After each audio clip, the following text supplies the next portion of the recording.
So I feel like I've made this video like 20 other fucking times and it keeps getting deleted and I don't like it's never been uploaded. So probably I'm going to be a little bit like going through it faster than I normally would because in my head I feel like I've already had this conversation with you.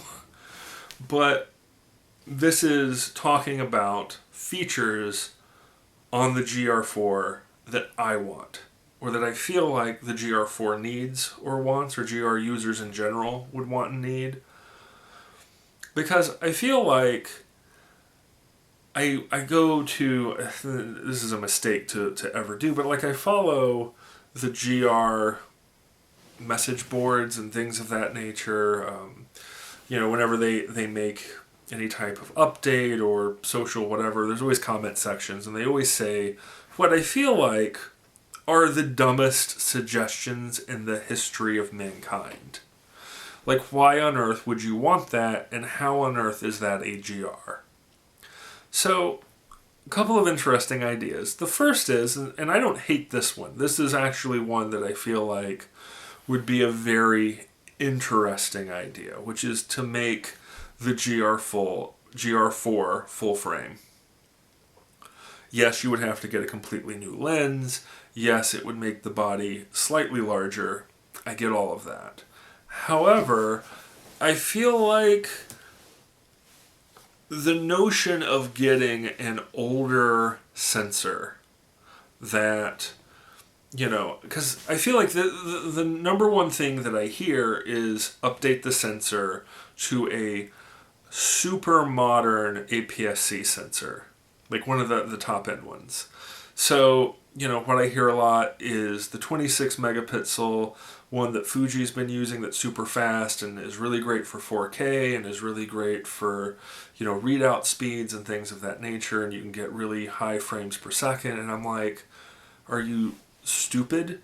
Because high frames per second is not what the GR does. There's two things, and two things only, maybe a little bit of a third, that the GR does well, and we have to understand that it has great image quality, it's pocketable and small, and there's a simplicity to use. If you want to add a third one there. So the idea that you're going to have Ricoh pay more money to get this high-end new sensor is silly. It's a silly concept because it's going to bring up the price and it's going to create like a little monster camera that it 4K, or like, have you seen the GR battery? Like, I have one right here. This is a GR battery. Do you really think that this is going to power 4K for one 20-minute video? Like, for real? 4K is not something that the GR4 needs. If it has it, fine, but I would be much happier with the GR4 having a very good, sharp 1080 profile. I think that's fine. I need to make a whole nother video about 4K and its uses because people are confused, but that's its own story. So the idea that you would have a full frame sensor, like an older one, I'm thinking basically what was on the Nikon D750, which I believe is on the Z5 currently. It's an older, it's just kind of a slow sensor. It's not incomparable to what is on, what's in the GR3 now. So I feel like right now the Z5, the mirrorless camera that's in, is running for like $1,400. I'm willing to bet you could make a GR for around $1,200-$1,300 with that lens. I think you still want to try and keep around the $1,000-ish mark for a GR4, and I'm willing to bet with that sensor, which is not a Nikon made sensor, you could get around that $1,000 mark with a full frame sensor And hopefully, and here's the other part, you have to redesign the lens. Absolutely. I mean, it would need its own lens. It's going to get a little bit larger. Yeah, you got to redo the IBIS a little bit because the IBIS technology that so far has been getting used by Ricoh and Pentax is largely for, APS-C. Though I guess there's also IBIS on the old K1. So I think that would be a great, great thing. Do I think it's going to happen? I don't know. I mean, you have the GR digitals, which were the tiny, tiny sensors. And then they kept getting larger until you got the original GR, and I want to say 2012, 2013, which was the first APS-C digital GR. So the original GRs, like the film GRs, used 35 millimeter film. I don't think it's impossible. I mean, I feel like the digital GR, not the GR digital, but the GR IV, which is a digital camera, isn't much smaller than the film GRs, which have 35 millimeter film. They still had a lens on them that was able to cover that format. Yeah, there's digital components that are inside. Yeah, there's IBIS and all the things. I imagine it would be slightly larger than the GR3, such a camera. But again, I think they could do very well with such a camera. Again, people talk about new sensors. They talk about the 26 megapixel that's not only on Fuji but also on the Pentax K3 III. It's a good sensor. I don't hate it. I think that you're going to be driving the price up closer to $2,000, which I don't think people are willing to pay for an APS-C GR. I think, I've heard people say the 40 megapixel one that's on the new Fujis, the high megapixel APS-C sensor. And I feel like with that, what no one talks about with those is they're great for studio work. However, horrible dynamic range, horrible high ISO. So, one of the great things right now about the GR3, it's got some of the best low light performance of any camera. It gets some of the best IBIS for long, shutter, low shutter speed. I feel like trying to increase megapixels and put one of these new sensors for APS-C is just going to kill the image quality, which, again, those are the three things that you need to focus on with a GR. So I feel like if you're not going to go to the full frame route, I really don't know what old 24 megapixel sensor you're going to throw in there that makes it an increase in image quality. I've not heard of any BSI type APS-C sensors. They do make the stack sensors, but again, you're getting the price tag up, and the stack sensors, while they are quote-unquote faster, this is not a really fast autofocusing camera. This is not trying to get a bajillion new frames per second, because stack sensors actually decrease image quality. So that doesn't make any sense to me. I don't know why you would do that. So what are the things that I actually think could be better? A lot of people will say 4K. I don't care about 4K. I do think video quality is an issue. So to me, having more codecs, having some video profiles built into the camera, I feel like would be a great start.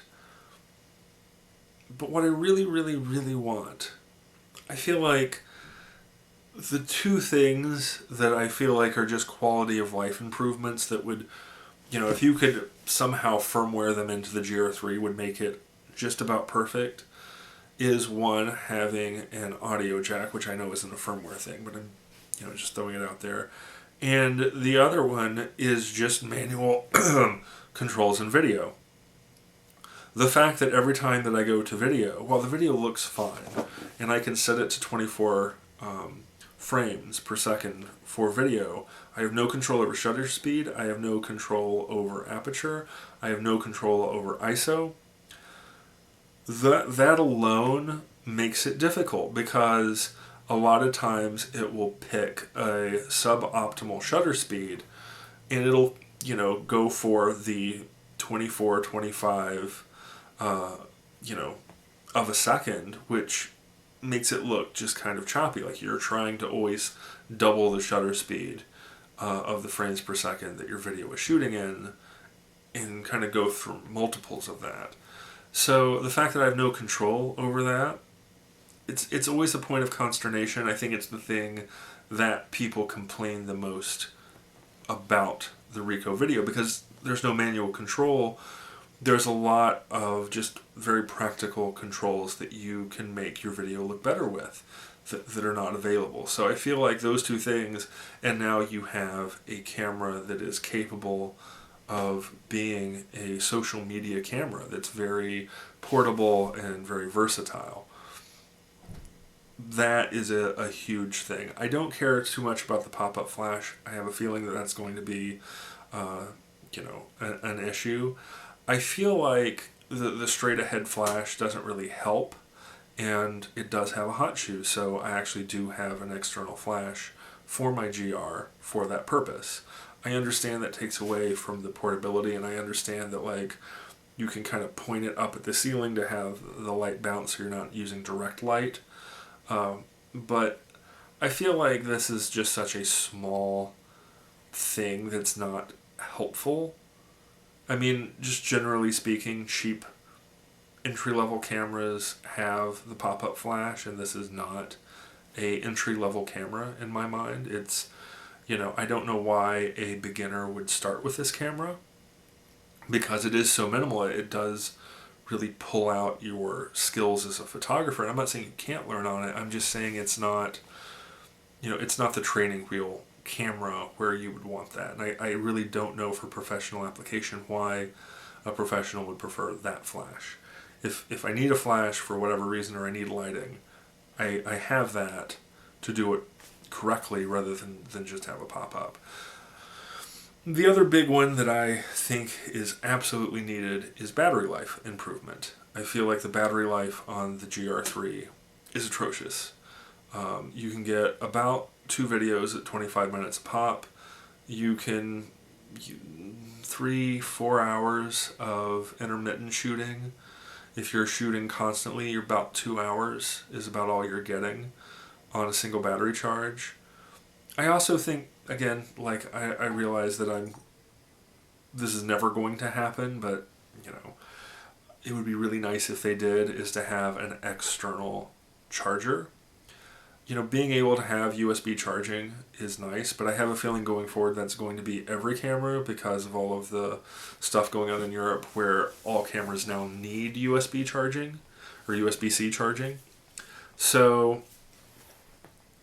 that's not going anywhere. Having an external charger just makes life so much better because I found when you plug into the camera to charge, especially while using it, it does tend to overheat the camera. So having something charging while you're shooting, being able to charge multiple batteries at the same time, because like a lot of times I will get done with a shoot and you've used all of your batteries because you had to go through 3 or 4 of them, and now you have 4 batteries to charge, and you have to use the USB-C cord, and you only have the camera itself, which makes the camera basically inoperable while it's charging. It's a fairly slow charging system, and just having an external charger where I could charge 2 at the same time would really change things. I realize that you can buy them on the market, but they're like $60, and I feel like they should have come with the camera. This is just me being cheap. I haven't bought one yet. I need to, I know. But charging for the GR is a nightmare the way that it is, and I feel like such an easy fix having an external charger. Trying to think what else. Like, what are the other things that I feel like are needed? I know that there's some arguments between the GR2 lens and the GR3 lens. GR3 lens is sharper, GR2 lens has more micro contrast. Not really going to get into that one too much. I know a lot of people prefer the GR2 lens. I do not. I feel like the GR3 lens, the sharpness in the lens is not just sharpness, it's visible sharpness. Like sometimes lenses are sharp and you have to go a test, but like there's just something about this lens that when you're taking a picture of whatever it is, like all of the details just are perfectly captured between the lens and the sensor. Like everything is just spot on and dialed in, and it's magic. And I'm not saying that the GR1, 2, whatever you want to call it, lens wasn't magic, but it was a different kind of magic, and I just prefer this one. I understand that there's people who keep the GR2 for that reason, but I get it. I'm trying to think of anything else. I don't really want updated autofocus. I know that that's probably going to upset some people. Like, I get that the modern dynamic Sony autofocus and the, what's on whatever Canon has, the dual pixel where it tracks everything perfectly.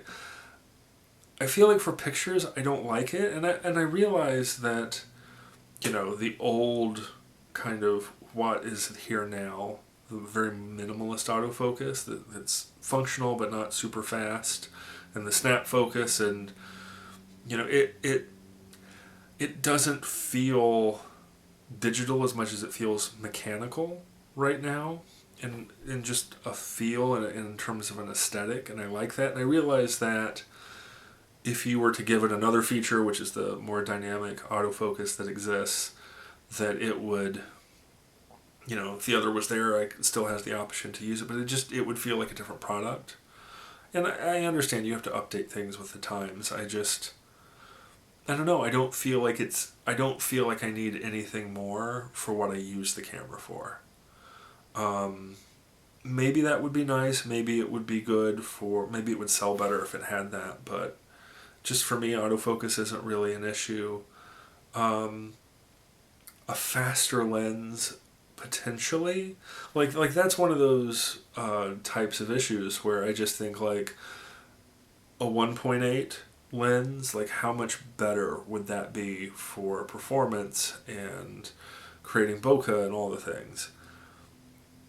I'm not really 100% sold on it just because that is the one guaranteed the camera needs to be bigger. In order for that to work properly, you then now need a much larger lens on the front, and I feel like just the ratio of the camera would be wrong. And historically, it's always been a 2.8. I feel like it would raise some eyebrows and maybe even gain some interest if it was a 1.8. But again, I don't really feel like it's needed. I feel like it's a near perfect camera as it is. The one thing that I'm also going back and forth on that I think is interesting, and I would love to hear comments on this. The current GR3 with the 28, and you have the attachment to go to 21, and then you have the 40 with an attachment to go to, I believe, 65. Whereas on the GR2 and 1, you had two attachments, one to go down to 21 and one to go up to about 40, but then you lose the 65, but you don't have to buy a second camera. For my type of work, especially when I'm doing live events and things, having two cameras and not having to switch out the front attachment for things, and actually having a wide and a more portraitish style lens, and just being able to swap back and forth, I find very helpful for my type of photography. But I also know for a lot of people, 40 is about as zoomed in as they want to get, and being able to just have a singular attachment or two attachments that are optional rather than not having the option to go up to 40 and having to buy a second camera. However, I would imagine, and I have never actually tried the attachment on the GR2 with the telephoto attachment. But I would imagine the optical quality on the 40mm is better, because even though I like the telephoto attachment to the 40, I don't like it as much as the 40. It loses something. The same is true with the 28 going down to 21. It's not perfect. It's good enough, but I feel like I use the 28 way more than I use the 21, and I only use the 21 when I absolutely need it. Same is true with the 40. I actually find myself being a little hesitant to use the 65 if I can get away with the 40, because the optical quality just goes down a smidge. So, I don't know. It's an interesting thought. I want to know what people think about having to maybe get two cameras to fill out their portfolio. I know that the GR3 sells better than the GR3X, but it's just a thought to go with. Another thought would be, would you want a third camera going up to the 65 mark? Something along that line, and having three cameras with no attachments. Or maybe you go, have four and you have the ultra wide, maybe even down to like a 16 equivalent. Something of that nature. Something where you could actually do like real estate and that sort of photography. Kind of interested on that in particular, but that's my real list. Audio jack in, better battery life, manual controls on video. I would love to see a full frame. Anyways, that's what I got.